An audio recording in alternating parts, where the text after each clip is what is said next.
Don't you dare call the police. If you do that, I won't forgive you. My usually gentle husband yelled at me with a fierce expression on his face. I stopped my hand from making a phone call and stared at my husband. Don't call the police, he said. But my mom is missing, you know. Her dementia could put her in danger, like a car accident or something. I'm saying you were just overreacting. She'll come back when she's ready. I couldn't shake the feeling of doubt about my husband's argument. Then he attacked me further. You know what? I've been meaning to say this for a while, but your nervousness is making her dementia worse. Don't move around too much and wait for her to come back. He left me dumbfounded and went back to his room.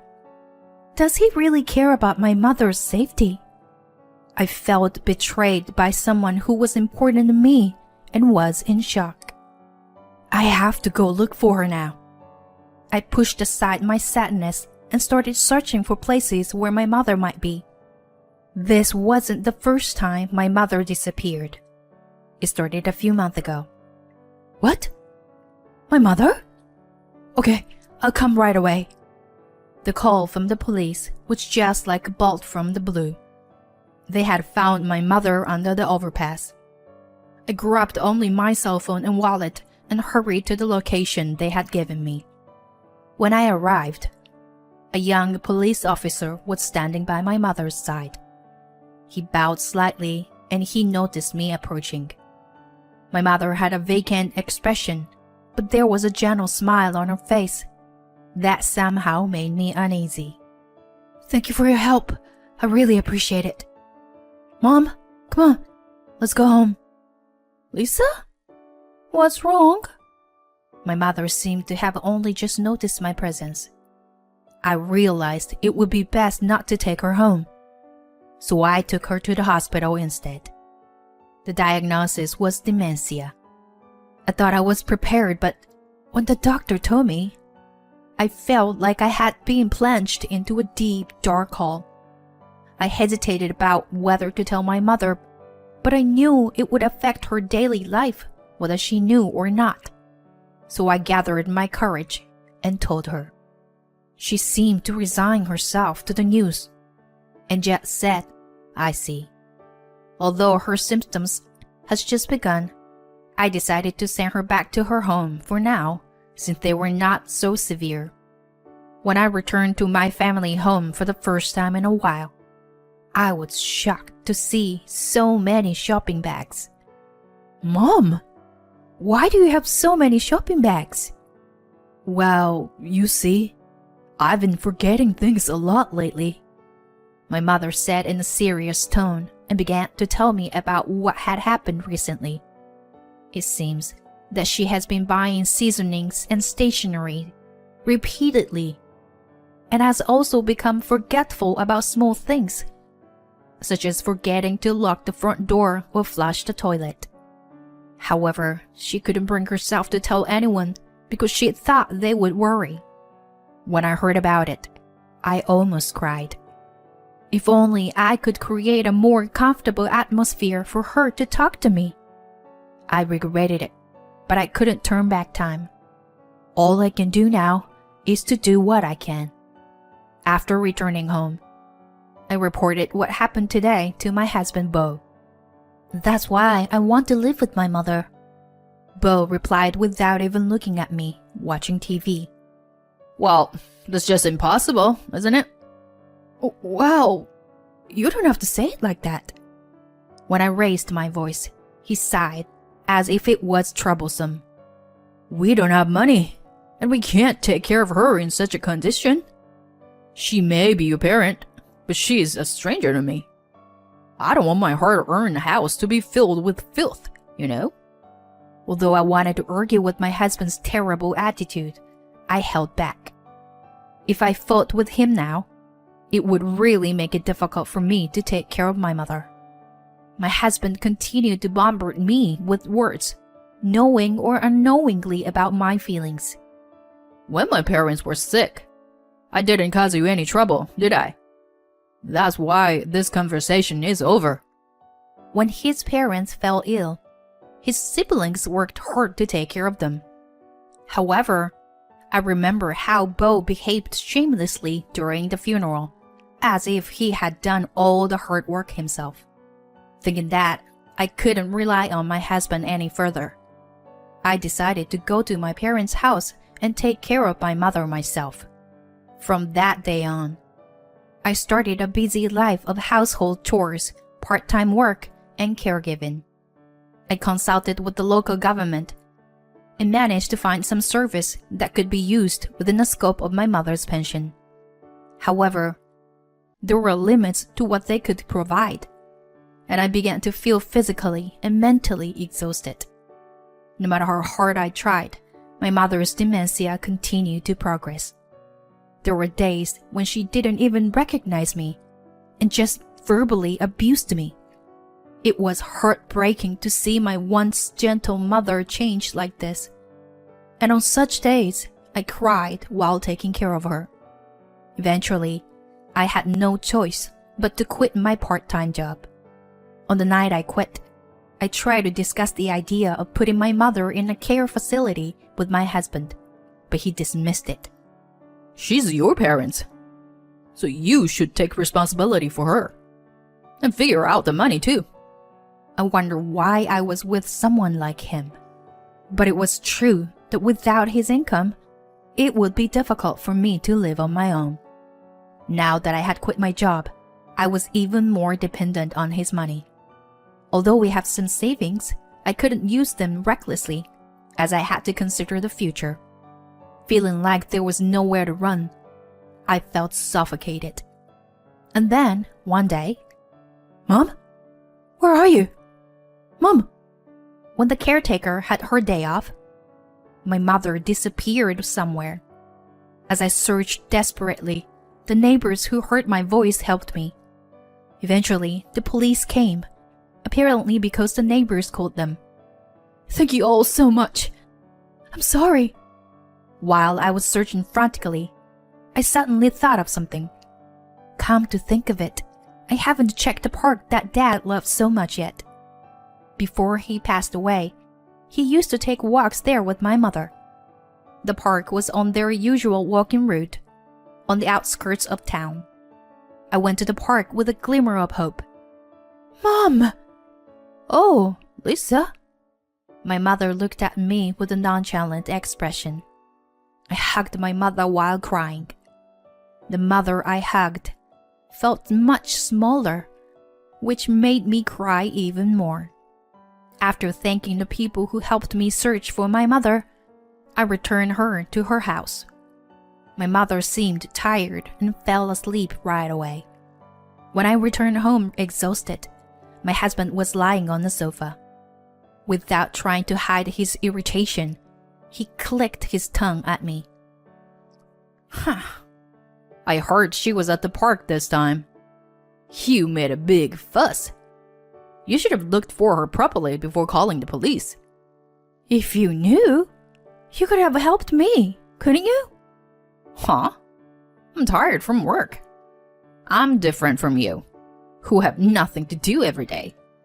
I felt something snap inside me at those words. While looking at his back, I decided that I wanted a divorce. However, an event occurred that shook my resolve. Suddenly, my husband started helping with everything.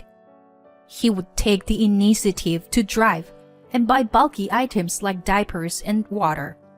He even changed the furniture arrangement at my parents' house to make it safer. Although I was initially taken aback by the sudden change, the fact that he was helping me reduced my burden considerably. Not only did I feel physically revealed, but also felt that I wasn't alone, which helped me recover mentally. My husband no longer got angry when I had to leave the house all day for caregiving on holidays. I didn't know what caused the sudden change, but it was definitely appreciated. In the midst of my lonely struggle, it felt like a ray of hope had pierced through. Those days continued for a while. And then my mother left the house again. When I hurriedly tried to find her, my husband stopped me. Calm down. She'll come back. It's possible, but something might happen this time. We should report it just in case. As soon as I said that, my husband's expression changed. Don't you dare call the police. I won't forgive you if you do. He shouted with a fierce expression. My hand that was about to make the call stopped completely when I saw his face. He must have noticed my change of expression and forced a smile. Nah, I mean, if we report, she will get hurt, you know? She's probably just around here somewhere as usual. With that, my husband hastily went back to his room. His shouting voice continued to ring in my ears, and I couldn't shake it off. So I slumped down where I was. I clenched my fist tightly and tried to calm myself down before leaving the house to look for my mother. As I walked around looking for her, I spotted her coming out of a convenience store near the house. I rushed over to her and saw that she was carrying a shopping bag. Mom, what are you doing here? Lisa, I just came to buy some snacks and tea. You need them when you have guests over, don't you? We already have more than enough at home, but I just couldn't resist. I bit my tongue and tried to force a smile. You're right. Let's go back home. Oh, and you want one, Lisa? I shouldn't leave my mother alone for too long. I knew my husband might object, but I thought it would be better for us to live together. When we got home, I could hear my husband talking on the phone. What are you doing? We arranged to do it today, Since the helper was off. Come on. Don't tell me you forgot. Bo? What is he talking about? I thought something was suspicious, so I deliberately made some noise as I entered the house. My husband quickly hung up the phone and put on a fake smile as he led my mother inside. That night, I got up quietly so as not to wake my mother and my husband. I used fingerprint authentication to open his phone and looked at his messages. There were a lot of exchanges with a woman named Amber, and from the contents, it seemed like she was his mistress. There are mountains of photos of luxurious restaurants and trip that they went together, uploaded on the message app. I wonder where all this money is coming from for such extravagance. I hastily checked our joint account balance and was surprised to find that it had decreased by more than half. Surprisingly calm, I tried to imagine the situation and my husband's intentions. He was cheating on me with Amber and was spending money on her. But that wasn't enough. He intended to take my mother's life insurance with Amber's help. He probably planned to use my mother's wandering to cause an accident. I quickly saved evidence of his affair and made up my mind to divorce him no matter what. Later, a friend introduced me to a lawyer, and I also tried to keep a diary and increased the number of days I had caretaker. I collected as much evidence as possible to trail my husband, and eventually, Amber's true identity came to light. She was the wife of a man named Ricky, who was my husband's colleague. I was stunned by the unexpected double affair. I somehow managed to make contact with Ricky and set up an opportunity to talk. Ricky also suspected Amber of cheating, so we provided each other with evidence. Amber was a former caregiver and knew how to deal with the elderly with dementia. Ricky said that she probably planned a strategy. I was clear that they were trying to cause an accident to get my mother's life insurance. I told Ricky that I wanted to stop them and arrest them on the spot. and he agreed to help me willingly. Several days later, We're taking off for walk. Shall we? yes, yes. I watched with a smile as my husband and my mother left. I secretly attached a voice recorder and GPS to my mother's clothes and followed behind them so they wouldn't notice. My husband pulled my mother to the park without waiting for her to respond. Then brought her to the middle of a path and tried to leave. What are you doing, Bo? Huh?